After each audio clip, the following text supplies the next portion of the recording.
Hello and welcome to VR Vertigo. I almost forgot the name of the channel then. So, Anthem. Just take a moment. Take a moment. Bask in the glory of what could have been, but sadly was not to be. During the run-up to the game, the excitement was just fever pitch.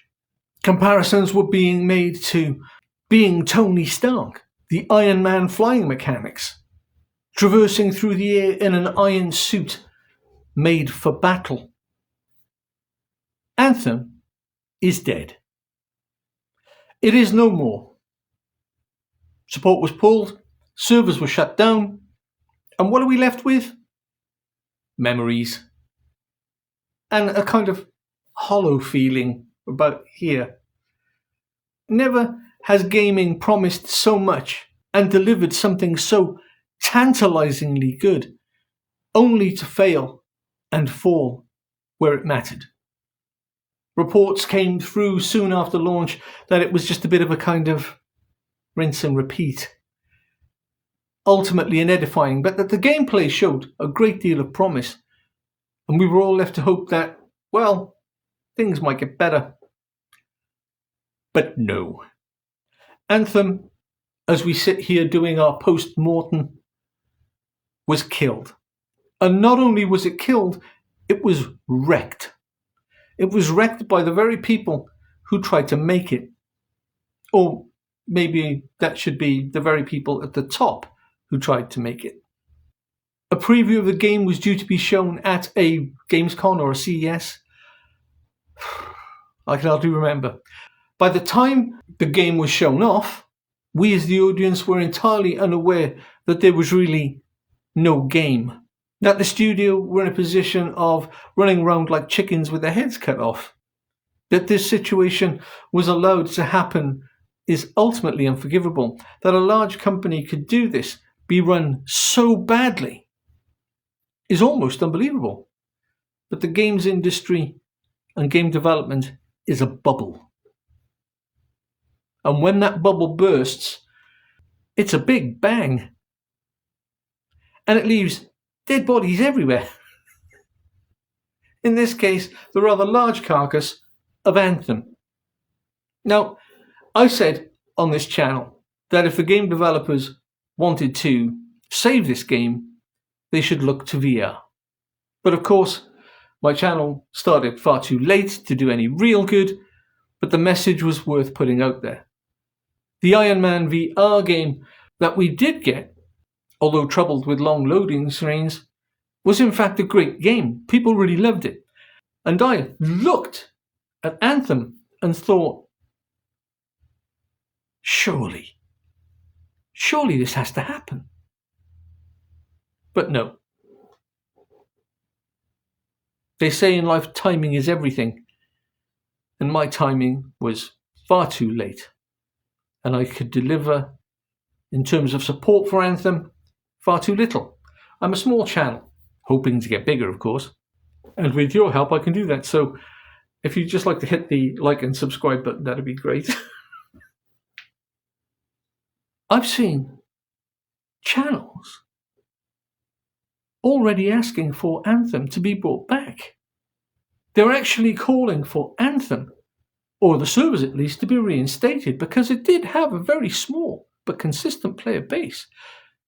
And that expanded when news that the servers would be switched off and support withdrawn.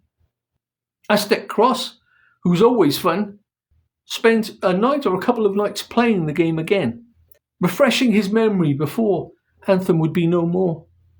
And the little bit that I saw on the coverage that he provided was an illustration in oh, what could have been.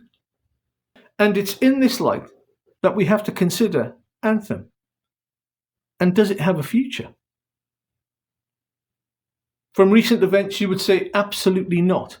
But in my humble opinion, Anthem is too strong an IP to just die. It can't be left to die. And what are the alternatives? Well, I'll tell you what the alternative is. Rebirth. No, I don't think that Anthem has enough in terms of player numbers to be reborn successfully. Certainly not as a flat screen game. But as a hybrid game, with crossplay between flat screen and VR, now that's a recipe for a good start in life. If Bioware and EA were ever in a position to, let's say, look at the game again and potentially consider its relaunch, they would, in my opinion, have to do this. They would have to make a hybrid game. Not only would it reinvigorate Anthem, but it would excite the VR market to no end. There's the potential for Anthem as a VR hybrid game to not only create a fuss, cause a stir, but to be, frankly, groundbreaking. The hard work's already been done, and just because the studio shot themselves in both feet and both hands, and possibly in the face, it doesn't mean that it can't be reborn. It's all there, waiting to be utilised, potentially refreshed. There isn't any reason why the story couldn't be expanded, and for the game to have a new life. I sit here and I say without apology to EA and Bioware, relaunch the game as a hybrid. Start work on it now, right now. In fact, yesterday.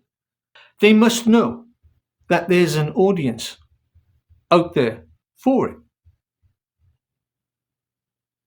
I reported just the other day on watching PSVR Without Parole and how Brian Paul was waxing lyrical about Ill, the game. He's a massive horror game fan. And how the community needed to get behind these games, to go onto X and flood X with requests to have these games developed, to be polite, but persistent.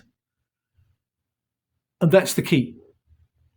And so if I had one wish with this video, it would be for the video to get up to a larger audience in order that EA could be awash with favourable comments, glowing comments about how Anthem isn't actually dead, even though they've killed it. It's still got a pulse. I'm not dead yet. And there's a whole new audience of VR gamers who would love the opportunity to play a game that still has such promise. And so to EA and Bioware, give Anthem a second chance. Because for all the great work that was put into it, it deserves it. Do let me know what you think in the comments below. Do like, subscribe, and share if you'd like, because every like and subscribe gets the show out to a larger audience. And until next time, bye-bye.